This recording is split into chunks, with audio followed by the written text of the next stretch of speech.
Hello everyone and welcome back to Murph's Models. Today we're going to do some characters from Tim Burton's Corpse Bride. I really love looking through the artwork, particularly the designs of the character designer Carlos Grangel. But today I want to go back to these lovely ladies here because I did a poll amongst you guys out there and this lady here was chosen as the one that everyone would like me to make. So I'm going to try her. I think she has a bit of a flower pot on her head, which is a bit strange. I mean, the other ones do too. So let's try getting her into focus and making her the next member of the land of the dead. So here we go. There's this gorgeous woman. And look at that lovely bonnet. So cute, and a lovely bow under her neck. Pity about the flower pot, which seems to be growing out of her skull. Nice fertilizer, perhaps, for these lovely little lilies of the valley. Let's see. Let's work her out. Let's get going. First thing I'm going to do is use some Sculpey to sculpt her head. For that, I first of all need this lac board that I have with lots of holes in it. I've wound some wire onto itself and I'm going to poke that into the appropriate holes there.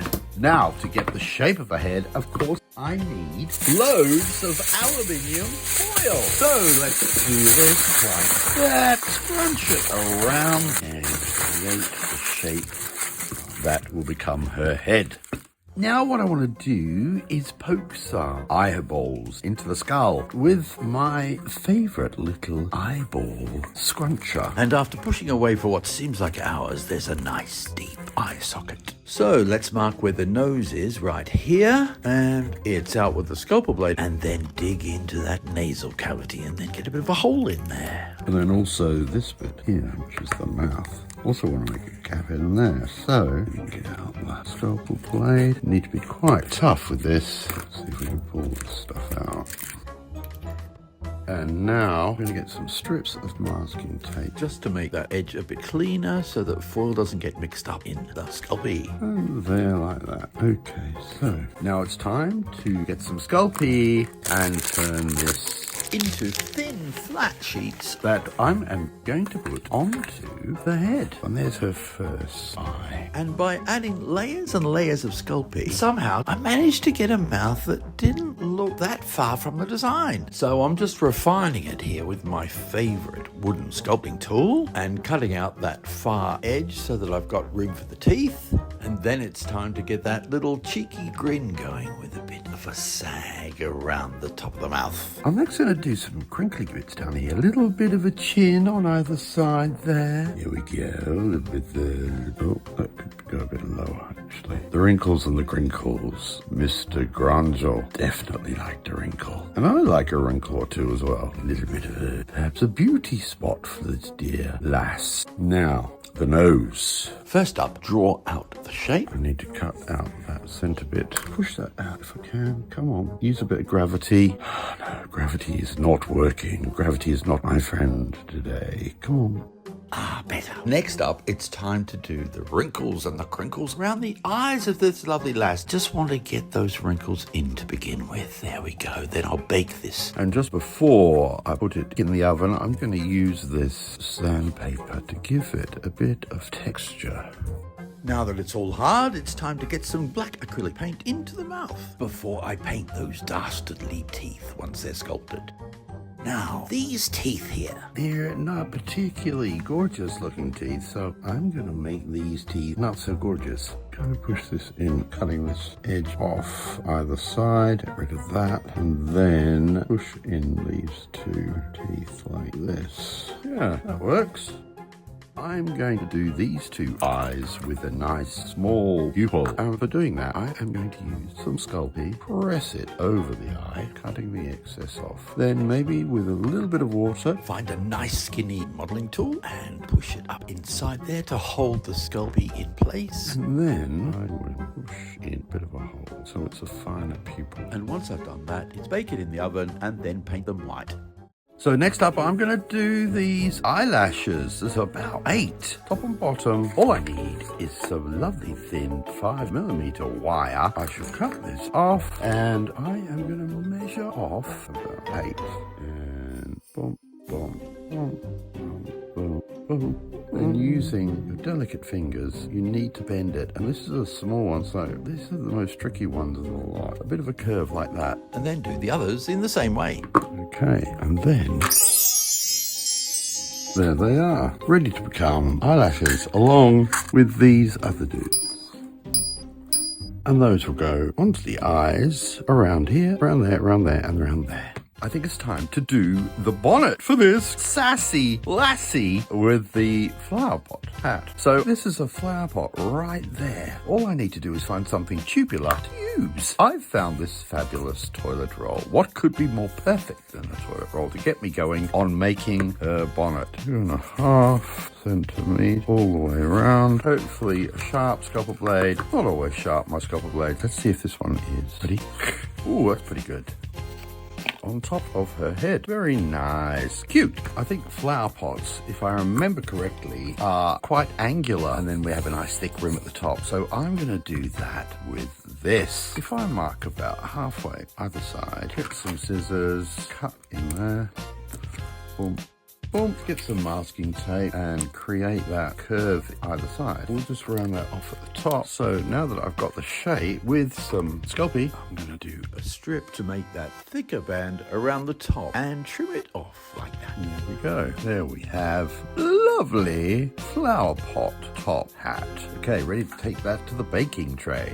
The next thing I need to do is make a pattern for the bonnet. So the way I do patterns is pretty simple. I get a plain old sheet of white paper. I always start off with a bigger circle than I probably need. Cut it out, and this will eventually become the hat brim, but I need to put this around here, and for that I can use this toilet roll that I used initially. Draw around and cut it out.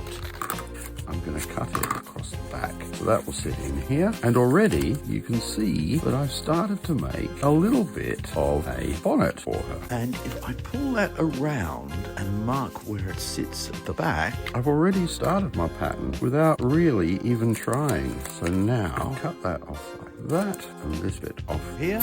So this bit goes in here to about the middle of the eye. So I could take a little bit of that out like that.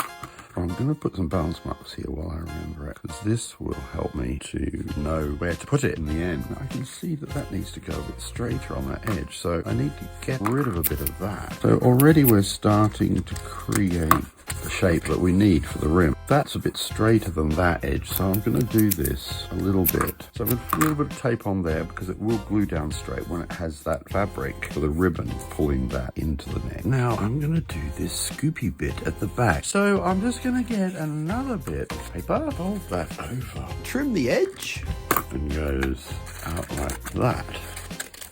And there we go. I think that's a good bonnet section. So now I'm going to take this pattern apart and transfer it to a piece of cardboard. Easy peasy, you may say. Well, hopefully it will be. Let's cut that out. And now that it's cut out, I'm just checking it all fits. And look, it's working pretty well. Now the bonnet just needs a quick coat of raw umber. Don't forget to do that edge too. Do the back as well as the front of both of these pieces. I'm going to let them dry. What I need to do now is to cover this bonnet with some sort of raffia type paper, and I am going to use this plastic string. Yeah, it's plastic and it's string, so that's why I call it plastic string. And you can spread it out like this, and when you've done that without tearing it, if you can possibly help it, you come up with this. If you wrap it around the couple shape, you get that sort of stringy effect that we're after. And I'm going to glue it down by using Zap-A-Gap. This is another super glue that I find very, very useful. I'm going to do it like this. Hold it down perhaps for a couple of seconds. It's starting to sit flat. And then go across. Thinner at the bottom, thicker at the top.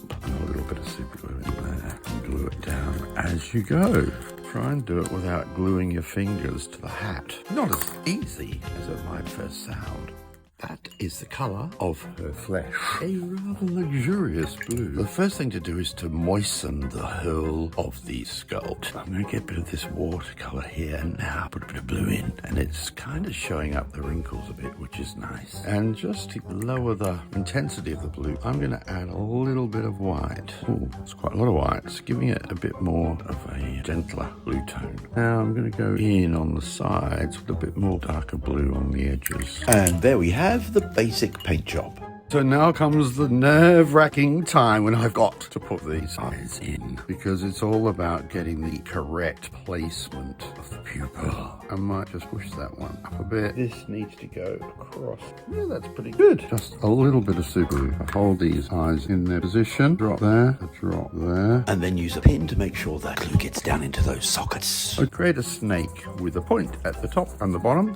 And there, with a sculpting tool, just push those edges in. Then I've got these eyelashes. I've got 4 sets of 8. I've got a pair of tweezers. I'm going to put this in here. 1, 2, 3, 4, 5, 6, 7. Now the bottom one. Then I'm going to do some wrinklage. And then repeat the process another 3 times and bake in the oven for at least 10 minutes.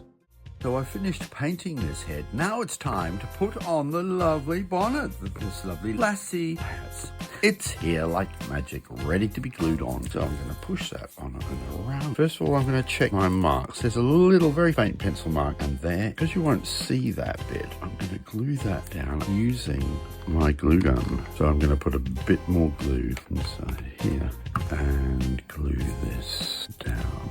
That's the back mark lines up with that. More glue in here. And push this down, making sure it's lining up with those marks there. I'm just going to put a little bit of super glue in here. I need that to sit nice and flat. Now it's time to stick the back of the bonnet on. So that's going to sit in at an angle like that. But first up, I'm just going to pin the back of it together. And glue this section in here. Get a little roll of super glue going here, and then literally hold it in that curved shape and let it go off, which could take a few minutes. Now that I've finished the bonnet, it's time to do the scarves around her chin and around the base of the flower pot. I found this luscious organza, which I think is perfect. So using some of this lovely Yoo-Hoo clear fabric adhesive, Dribble a bit of this on the bottom here, make it all gooey and yucky, but hopefully it will all glue together as one piece. I can snip all this off, don't need that. Glue this actually into the back of here, so it will hide away. That. Okay, now, how's that? That looks good. Okay, so now I need to do is glue this bit at the back. Push this down, actually push this back in there like that. Cut off this excess. So now I'm going to put this band around here. I might put a little bit of Yoo-Hoo all the way around. Do some Yoo-Hoo in there and put some Yoo-Hoo in the back here. Push that into there, hold that there, and then push that bit into there, and with this, push this down. In fact, I might put a bit of glue at the back here. Next bit is to do this side with a bit more of this stuff. I'm loving this Yoo-Hoo. It's doing the trick every time. now all that's glued down, it's time to do the bows. I'm actually going to roll some organza over a straw. Then when I've glued it down, I am going to slip it off. And then I'll have a tube of organza, which I'll flatten down with an iron so that it looks like a piece of ribbon. And I'll bunch it up like that. That forms a bow. Then all I need is some Yoo-Hoo to hold it in place behind the hat. Now I'm going to do this lovely bow. All I need to do is fold that back on itself and this side back on itself. I have a needle here and some red thread. Now, and then pull this one back on itself like that and tie yet another knot. To have a little bit of this lovely Yoo-Hoo glue. And there we go. We have a bow. So next up, I'm going to do the lovely flowers that fly out of the flower pot, wedged deep inside the head. Here we go. Let's make some lovely white lilies. So what I found was this vine garland pack, but these lilies were far too small. What I'm going to do is use these as the base for the lilies that I make. They're going to sit like that, and I've made these larger petal patterns. So with this white felt, I'm cutting them out, put some glue in the bottom, roll them around that last petal, and there we go. With a peg to hold them together, let them dry. And I'm going to use some copy decks for the prong at the end of the lily, using a pin to make it even, and then when it's dry, get a little bit of talcum powder and dip the copy decks in that. And now, magical of magicalness, the stickiness has gone completely. And I'm going to paint that a lovely bright yellow.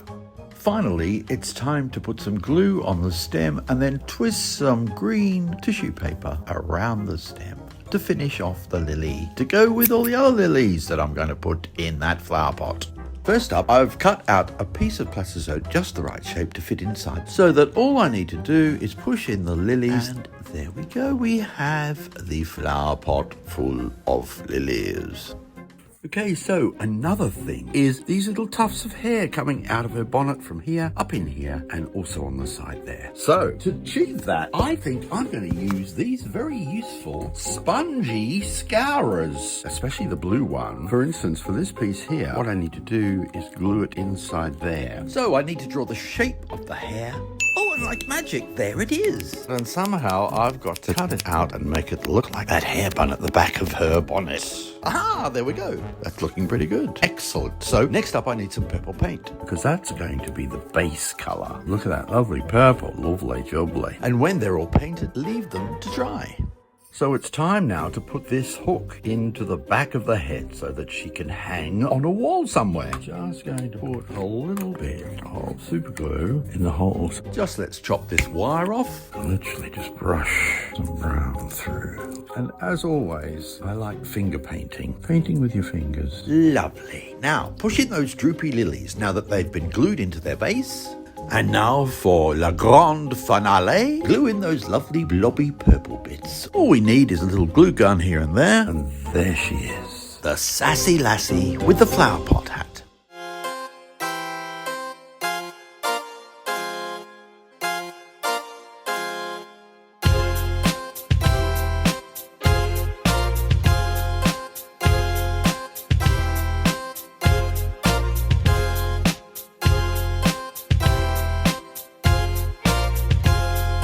Thanks for watching, and if you liked this video, why not click subscribe and indeed give us a like. We'd really appreciate it.